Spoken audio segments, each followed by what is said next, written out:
Hello, আসসালামু আলাইকুম। এই পর্যায়ে আমরা দেখব কিভাবে একটি সেলের মধ্যে থাকা ডুপ্লিকেট যে ওয়ার্ডগুলা সেগুলো আমরা সরাইতে পারি। যেমন হ্যালো, হ্যালো ওয়ার্ল্ড। এখানে আমরা অনলি হ্যালো ওয়ার্ল্ডটা দেখতে চাই।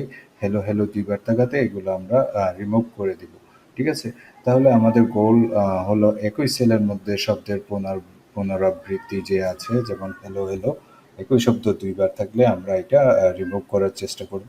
তাহলে আমাদের যে ফর্মুলা এই ফর্মুলাটা আমাদের ইউজ করতে হবে জয়েন, তারপর জয়েন ইউনিক ট্রান্সপোজ এই ফাংশনগুলো, জয়েন ইউনিক ট্রান্সপোজ এই তিনটা ফাংশন একসাথে নেস্টেড হিসেবে আমরা ব্যবহার করতে হবে। ওকে, তাহলে আমি এখানে যদি দিই is equal to join, okay join, okay join concatenates element of arrays with delimiter. Okay join দিলাম delimiter। ওকে, আমি এখানে যদি একটা স্পেস দিয়ে কোটেশন মার্ক দিয়ে একটা স্পেস ওকে আমি কমা দিলাম। ওকে, আমি এখানে ইউনিক ফাংশনটা ইউজ করে ট্রাই করলাম।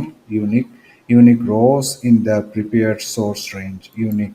তারপর ইউনিকের মধ্যে আমি আবার ট্রান্সপোজ ফাংশনটা ইউজ করার চেষ্টা করব। Transpose, okay transpose is the rows and columns of an array.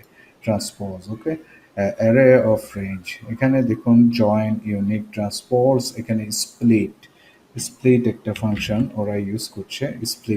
Split text by specific character delimiters. তাহলে আমি স্প্লিট ফাংশনটা ইউজ করে আমি আমি এই সেলটা সিলেক্ট করে দিলাম। ওকে, আমি কমা দিলাম। আমি কমা দিয়ে ধরেন আমি স্প্লিটের মধ্যে আছি। ঠিক আছে, আমি ডেলিমিটারে যাব। স্প্লিটের ডেলিমিটার। ওকে, আমি এখানে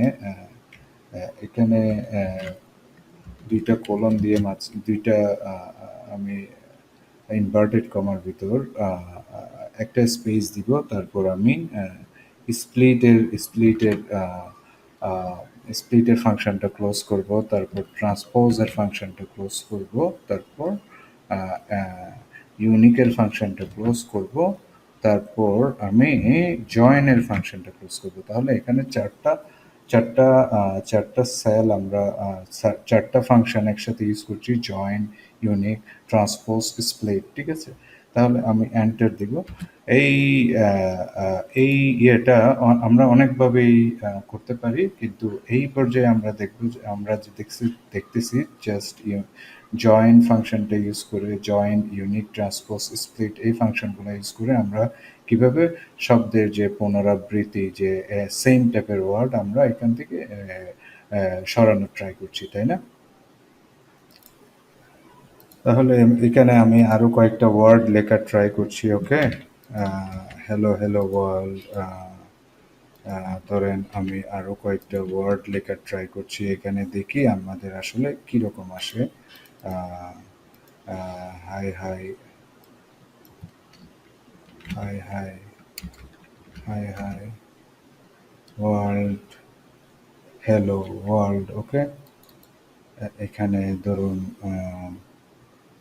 hello world, hi world, hi world.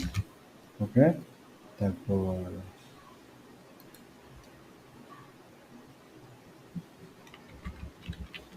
দেয়ার, হাই ওয়ার্ল্ড। ওকে, তাহলে এখানে দেখুন আমি এখানে ভিন্ন ভিন্ন ওয়ার্ড ইউজ করার ট্রাই করেছি। যেমন হ্যালো ওয়ার্ল্ড এখানে ২ বার, হ্যালো হ্যালো ওয়ার্ল্ড, হ্যালো এখানে হ্যালো ৩ বার, ওয়ার্ল্ড ২ বার, এখানে হাই হাই ২ বার, ওয়ার্ল্ড ২ বার, হ্যালো ১ বার। এখানের ক্ষেত্রে হ্যালো এখানে হ্যালো দেয়ার এখানে একটা কমা আছে, হ্যালো তারপর হ্যালো এখানে আরেকটা আছে, ওয়ার্ল্ড ২ বার আছে। ঠিক আছে, তাহলে এই ইয়েগুলো আমরা যদি টেনে দেই কিভাবে আমাকে রেজাল্টটা দেখায়। ঠিক আছে, তাহলে হ্যালো ওয়ার্ল্ড এখানে জাস্ট হ্যালোটা নিয়েছে, তিনটার মধ্যে একবার হ্যালো নিয়েছে, ওয়ার্ল্ডের মধ্যে একবার নিয়েছে। আর এখানে হাই হাই, ঠিক আছে, এই যে হাই হাই এখানে এই যে এই হাইটা একটু ডিফারেন্ট, সেজন্য আমি হাই দিলাম, তাহলে একবার নেওয়া উচিত। হাই হাই ওয়ার্ল্ড, ওয়ার্ল্ড একবার নিয়েছে, হ্যালো একবার নিয়েছে। তারপর হ্যালো ডিয়ার কমা হ্যালো নেয় নাই, ওয়ার্ল্ড নিয়েছে, হাই নিয়েছে, ওয়ার্ল্ড নেয় নাই, ঠিক আছে? হ্যালো দেয়ার, ওয়ার্ল্ড হাই, ঠিক আছে? তাহলে এখানে এখানে একই শব্দের পুনরাবৃত্তি, যে ওয়ার্ড, যে একই শব্দ একবারই নিয়েছে, সবকিছুই দুইবার নেয় নাই কিন্তু, ঠিক আছে? তাহলে যেমন এই এই এখান থেকে একটা হ্যালো নিয়েছে, একটা ওয়ার্ল্ড নিয়েছে, এখান থেকে একটা হ্যালো নিয়েছে, একটা ওয়ার্ল্ড নিয়েছে, এখান থেকে একটা হাই নিয়েছে, একটা ওয়ার্ল্ড নিয়েছে, একটা হ্যালো নিয়েছে, এখান থেকে হ্যালো নিয়েছে, দেয়ার নিয়েছে, কমা নিয়েছে, তারপর ওয়ার্ল্ড নিয়েছে, হাই নিয়েছে, ঠিক আছে? আশা করছি বুঝতে পেরেছেন। এই জয়েন, ইউনিট, ট্রান্সপোজ, স্প্লিট, এই স্পেসিফিক ফাংশনটা ইউজ করে আমরা আহ, কিভাবে একটা সেলের মধ্যে থাকা ডুপ্লিকেট শব্দ রিমুভ করতে পারি বা সরাতে পারি। সো নেক্সট আরেকটি ভিডিওতে আপনাদের সাথে দেখা হবে ইনশাআল্লাহ। সে পর্যন্ত ভালো থাকুন। আসসালামু আলাইকুম।